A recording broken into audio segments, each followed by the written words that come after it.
And again, when we refer to isometric, it just means all the angles are the same, okay? So I'll write that down, all angles. In other words, if you had something as regular as a cube, that just means that this angle and that angle are the same, okay? The third dimension is always a vertical.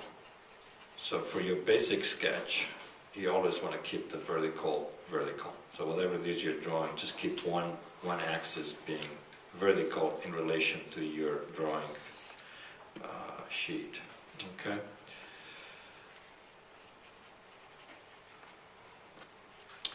And what you're doing is you're really squishing your object in some dimensions but not others, right?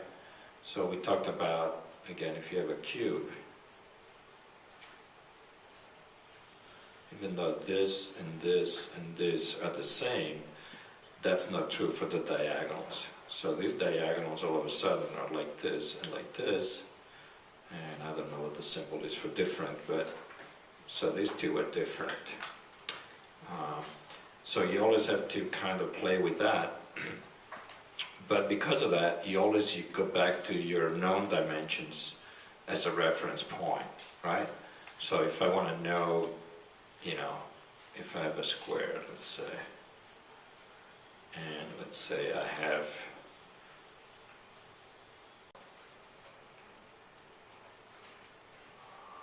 so I don't know if this is a good example, but let's say I want to do this grid. One way to do this grid here is to, well, we know that's the center, so I would just do this.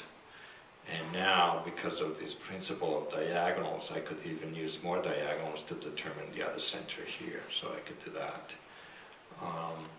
So what I'm using is, in this case I'm using diagonals.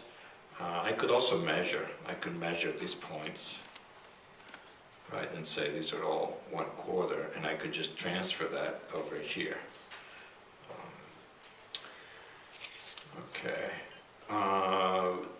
Most of your objects have curves, and most of them probably have round curves. They're like sections of circles.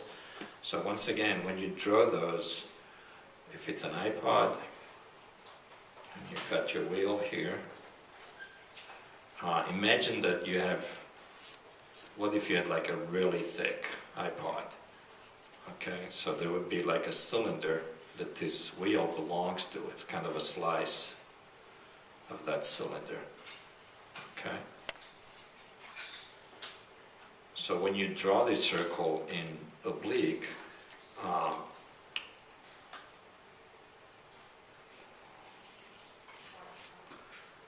this main axis is the length of your cylinder.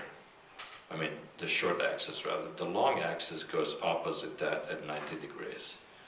Okay, so that means that if you use these angles, and I'm repeating this because some people are still struggling a little bit with that.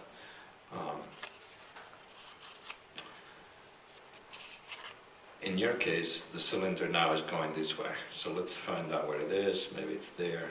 So I draw vertical. That's my main direction. So my circle, my ellipse, is going to be aligned with these two axes. Okay? And first probably I want to determine where it is, so I would draw that. In this case also, if you use 30-30, your other axis is also going to align perfectly with your corners, which is nice, right? It makes it a little easier. And then you draw your ellipse there. Okay?